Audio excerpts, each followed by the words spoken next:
Assalamu alaikum, welcome back to PLB Green. This is another bonsai video. This is going to be a bonsai starter video. So this here is a guava tree which I got from an old Greek guy. I was just driving and I saw a sign on the side of the road that said plants for sale. Love those signs. So of course pulled up. And this guy was propagating his own fruit trees and things like that, and he had a set of guava trees about this size, and I basically just chose the guava tree with the most interesting trunk, and I could see a lot of roots and a nice kind of shape, and I chose this one. So it's never been a bonsai before, and today I'm going to start its transition into a bonsai, of course. I'm going to be trimming it back very minorly. I'm not going to be doing much work to the branches, and I'm going to be giving it a repot into some bonsai soil. This is the bonsai soil that I use. It's not really bonsai soil, it's just cacti and succulent mix. The reason I get this is it's cheaper per litre, and you can get a big bag like this, which is 25 litres for around $10 AUD. Which is much cheaper than the 25 litre bonsai mixes. And essentially it is the same thing. We'll start by pulling it out. So squeeze. It'll be really interesting to see the root base on this tree. Whoa! Holy crap! Dude! Check this out. Look at this, man. There's like a hollow. Look at these. This is like a cricket colony. What the heck, man? Like 50 crickets. Holy, look at them. Whoa, they were just chilling down in this weird pocket. Look at that root. Is that part of the tree? Holy, look at these crickets. What? Sorry, my dudes, for disturbing your cool home in the bottom of this guava. Look at this, like, channel. It, like, starts here, comes around here. Do the crickets dig out soil? What the? That's so random. Look at them. Look at this guy here. See if I can catch him. Here, look at this. What? Come here. Alright, after my initial crickety excitement there, I am now going to do some raking. There are literally crickets everywhere, but that's okay. I'm just going to let them be. I don't think they're harming the tree. So what I'm going to do is I'm going to start raking the roots out from the top, pulling outwards from the tree, of course. All of the thinner, smaller roots that are crossing over aren't going to survive this process, but that's okay. That's the whole point. We only want roots that are radial coming out of the tree. So I always start on the top and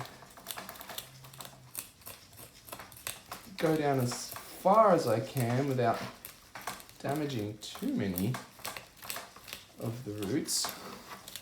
All the cricket colonies, they're everywhere. Like this.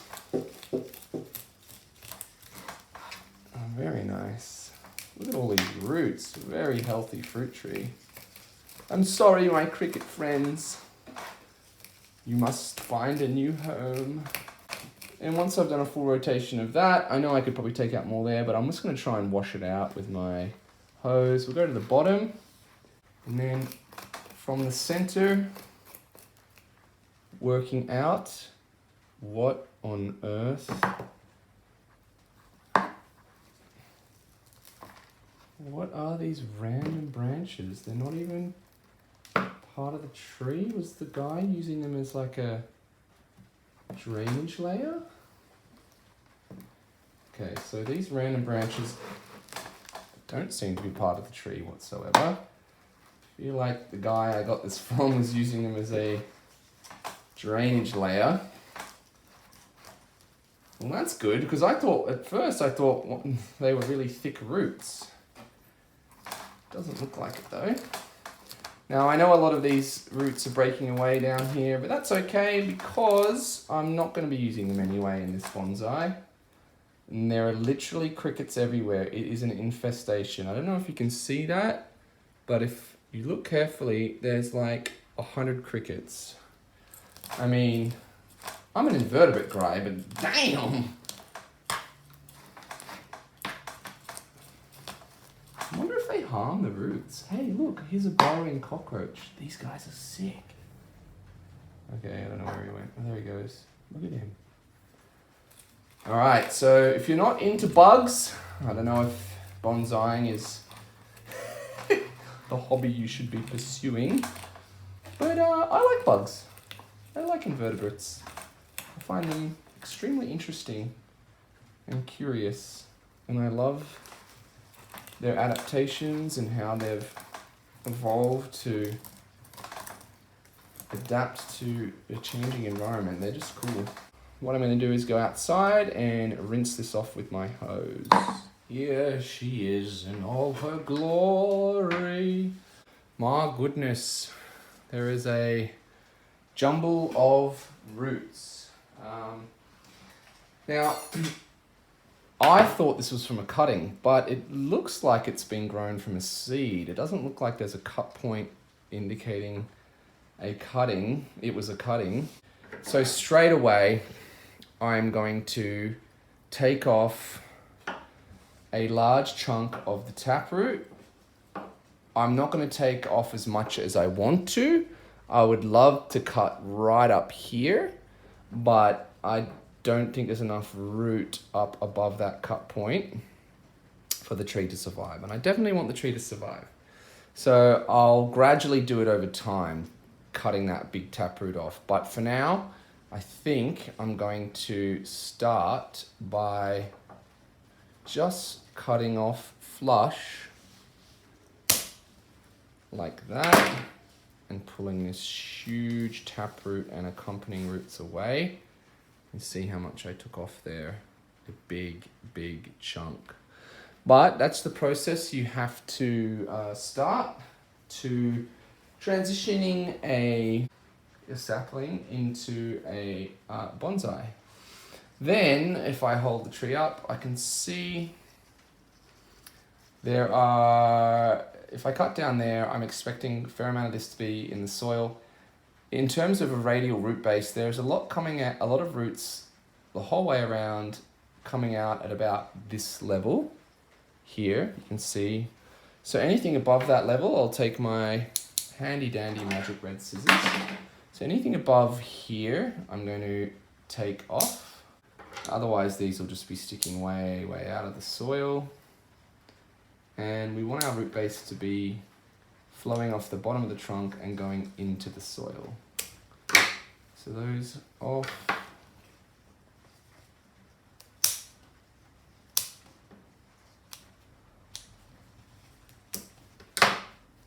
Like that root's low enough. Yeah, so the rest of the roots, I think,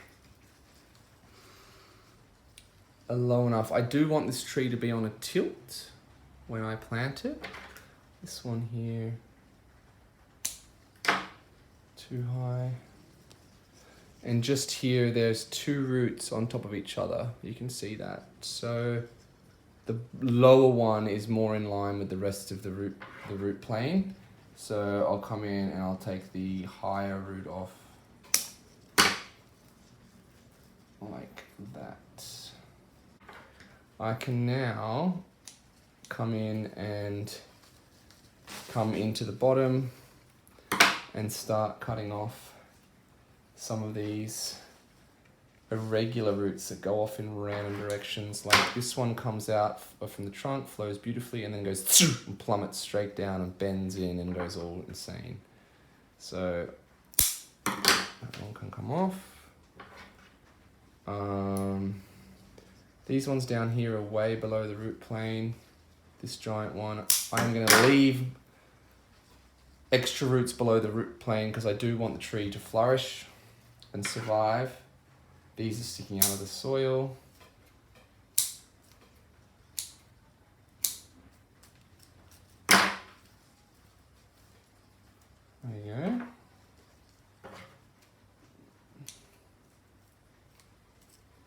So any roots that might be, any rigid roots that might be sticking out of the soil, this root comes out, it's below the root plane, this one here, which is okay because I'm going to need a few layers of roots for now to let the tree survive. I can take off more later. It comes out like this and then it goes straight down. So where the point where it goes straight down, cut it off. Same with this one here. This one here. This one here.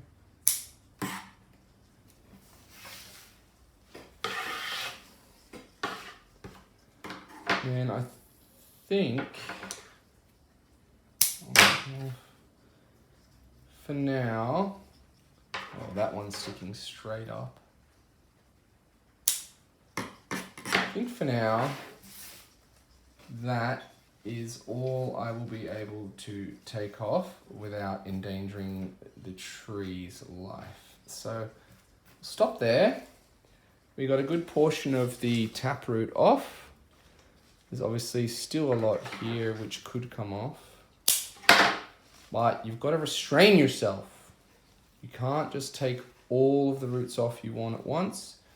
You've got to do it in a process. So once I plant this tree, I'll let it grow out, establish its roots more, and then in a year or two I can come in and do another root prune. But for now, that looks like a pretty nice flat base, pretty radial. Looks good, nothing sticking out of the soil. So now we can move on to the top of the tree. So straight up, I'm just going to do some basic work on the top. I'm not going to bring it down too far. I don't want to stop the growth of the tree or slow it down. So I can just take off the dead wood. So I come in here. Might have my handy dandy red scissors here.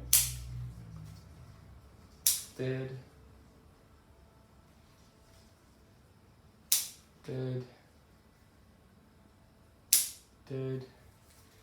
So everything I'm taking off now is just old branches that have died back.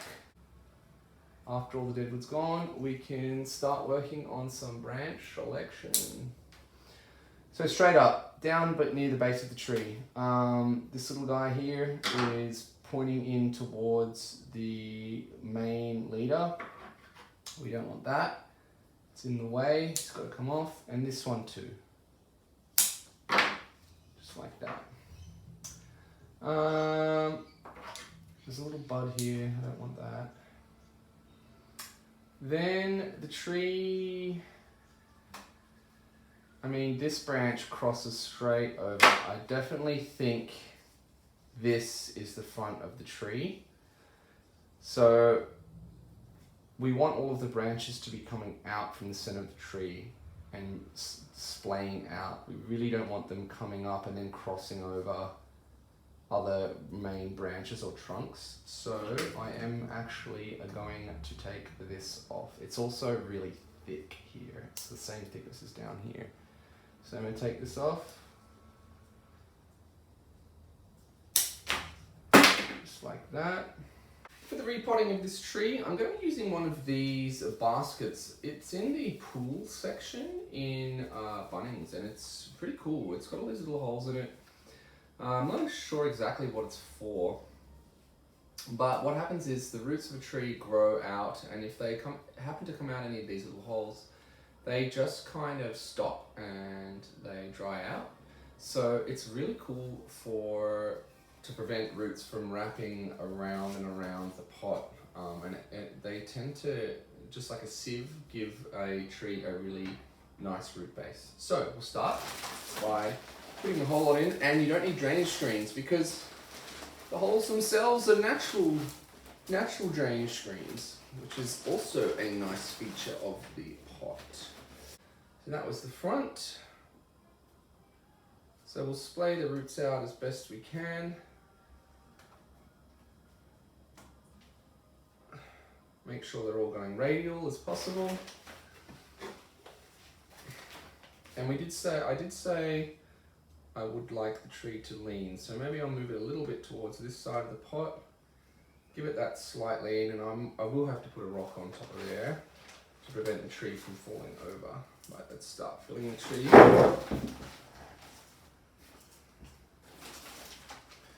This potting mix is really grainy and well draining. It's quite nice. You do have to keep up with your watering with this soil because it is quite free draining, but you're meant to be watering your bonsais pretty regularly anyway.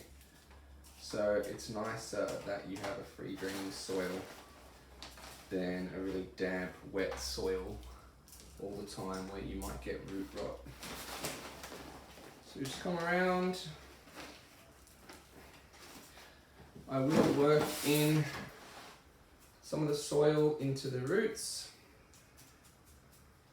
So coming around like this, getting rid of all of those air pockets, which you don't want. You want all of the roots touching soil. Now I am burying this tree slightly deeper than I would like it to end up in the long run, but that's just to protect the roots and make sure that the tree recovers quickly and healthily from this replanting. So I'm just going to push some of the soil down into this netted pot, like this, and a little bit more. And I will grab a couple of stones or rocks and weigh the tree down so it doesn't fall over. It doesn't fall over on its own at the moment, but in case there's a strong wind or it gets knocked, I don't want the tree falling over and its roots getting exposed. So I will grab a couple of rocks and then I'll give you guys a full rotation of the final product. Okay, so here is the final front of the tree. Rotating to the left hand side, the back, the right hand side, and then back to the front. You can see I've popped a couple of rocks in here just to keep the tree stable in the pot, but I'm really happy with it. It's taken its first step on the road to becoming a bonsai. Should be interesting to watch how it progresses and see how it grows in the future. Thanks for watching, guys. See you next time. Yeah, bonsai, let's go.